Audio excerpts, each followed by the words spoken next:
Yeah. Looks like those two guys are going to fight. How do you see that fight playing out? I mean, obviously, you know, this is the moment that Errol Spence has been waiting for. He's trying to get to that championship level and everything. Kell Brook's a hard fight. You know, I think a lot of people are looking at this and automatically giving it to Errol Spence. How do you see that fight playing out between those two? I do consider Kell Brook a little bit of a hard fight. It's not that Errol's not up for the challenge and that he's not incapable of overcoming the challenge, you know. But they were, you know, he was against Bundu, even though he had a tremendous knockout victory. Before the knockout, Bundu was awkward for him, you know. Bundu can really box. Bundu has true experience and things of that nature, you know. Luckily, best thing about Errol is that he always fights his fight. He stays well composed, and you know that's what both fighters were kind of doing. They were fighting their fight. He was patient. He was able to punch him, hurt him, just like I did, and then jump on him and finish him, which I did not do. I did not go for that route. He went for that route, and prior to the fight, I said, if Errol hurts him the way I hurt him, Errol will finish him. Because the way they train, you can tell that they train to, if this happens, we're going, we're in, we're committed. He's a very committed fighter, and that's a strength of his, because why not, right? You got the guy hurt, why not just get him out of there? You don't want to play around, dance around, and give them an opportunity to win, you know? So I like the way that the kid fights, but Kell Brook is not a small guy, you know, at least 5'10". He's got good height, got good reach. Errol's got good height and good reach too, but I would think Kell Brook's still just a little bit bigger. Well, the weight cut for him's hard. Is it like, when you see Kell Brook, do you think he's a bigger guy than you? Oh, when he fought Sean Porter, I got out of the elevator. He approached me and shook my hand and things of that nature. And yeah, I mean, you know, he's at least 5'10". I'm only like 5'8.5", you know, so he's got good height for a welterweight. He's also got the reach for it, you know. He's got good boxing ability, a solid 1-2. I think that's Kell Brook's strong point is the way he throws his 1-2. Decent speed, but well composed. They're both well composed.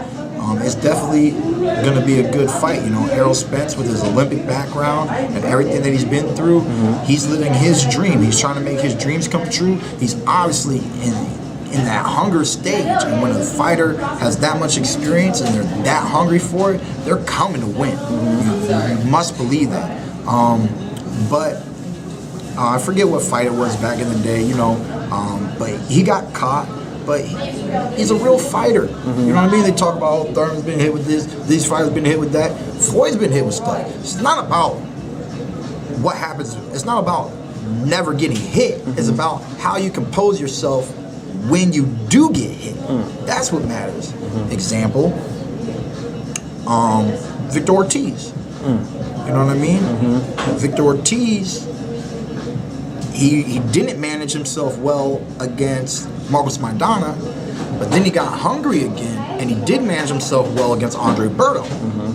You know, but then Berto came back the first time. Berto came back the second time, and he got his jaw messed up or something when he fought. When he fought Josecito Lopez. Josecito Lopez, and you know, he was too timid. We've seen fighters fight through a broken jaw in the history of the sport of boxing. You know what I'm saying? I'm not saying he didn't make the right call, wrong call, whatever. Just talk about overall heart and the will to win, and that it's not about getting hit, but how you manage the fact that you got hit, or how you manage the fact that you got hurt, or how do you manage the fact that you are hurt, but you're not going to let your opponent know. That happens too, where the whole crowd doesn't know that fighter is feeling something right now, and I call it poker face moment. You know, like if the knee doesn't buckle, there's not a physical sign. You know what I mean? If certain things don't happen, there's not a physical sign. Without that physical sign, it's hard to read. But there are times where legitimate blows are being landed and there's damage being dealt, but the fighter, because he's a true warrior, holds that temperament. I've said that Kell Brook is a very good fighter. But only beating Sean Porter, one good American fighter, there's not doubt about it, but there's still some controversy on his true greatness.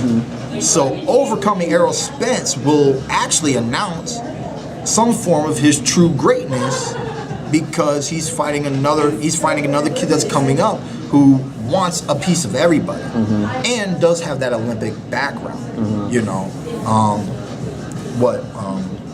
Amir Khan has the Olympic background, and you know, they have their little beef that has never boiled up to anything yet. Right. But you know, I don't think I didn't think it was a good move up to fight Triple G for Kell Brook. It's a double weight class jump. You have yet to fight Kieth Thurman, the hardest puncher in the welterweight division right now. You've yet to face Canelo Alvarez, but you're going for the puncher of 160. You know what I mean? That was the mistake.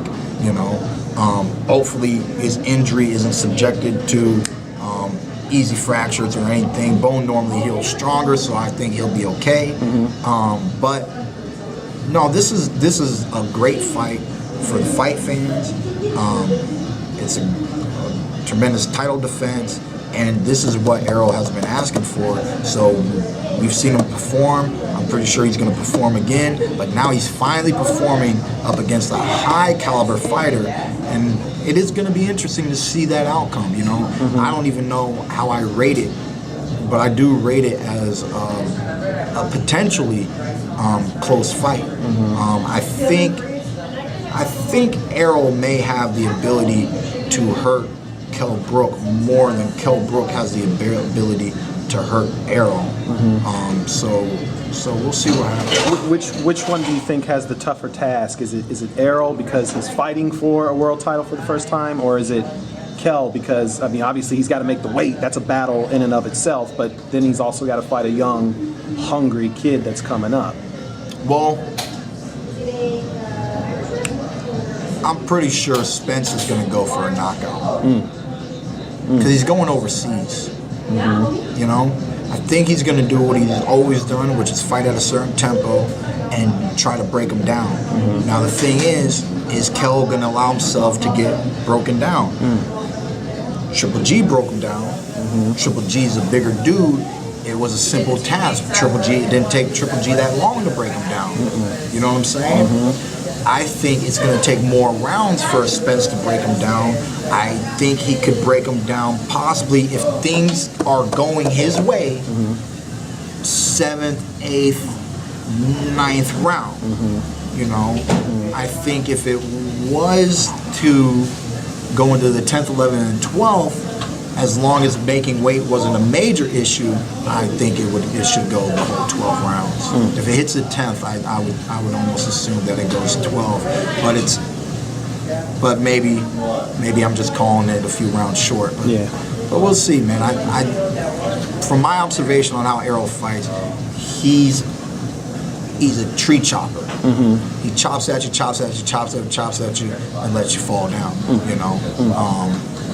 Because he's just going to break you down and then go for the punches. You know, who was the fighter that he broke down? Algieri. You know, the way he broke Algieri down. You know, Algieri stayed on the ropes. I don't think he's somebody that you want to stay on the ropes with. But another thing too about Errol is he's a little bit like Danny in the sense that when he's throwing his punches, he's committed to his punches. So I wonder what happens when the person, you know, is just as strong and willing to trade with him. You know, that's a good point because Algieri, I think Algieri's even moving back down to 140 for his next fight.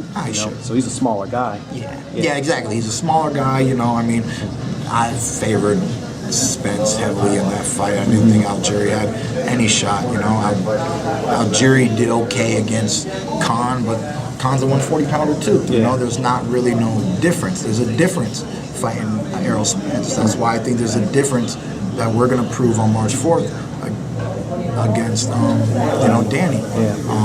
There is a difference from 140 and 147, but luckily these two fighters are legitimate welterweights. It's a good fight. Are you surprised Kell took it as opposed to say, because, really? Really? No, I'm not surprised that he took it. He fought Sean Forey, he fought Triple G. Nah, he's a yes man. He's a yes man. Yeah. He proved he got he wasn't afraid to let it go. True. If you can beat me, beat me. You know what I mean? He's got the true heart of a true warrior who wants greatness for himself, but he's willing to challenge himself against the best fighters in the world. He wanted to fight me after Sean Porter. It was his manager who decided. He said the next day, "I'm not fighting no Kieth Thurman." But Kell Brook himself wants to fight. So I just see that he's ready for anybody.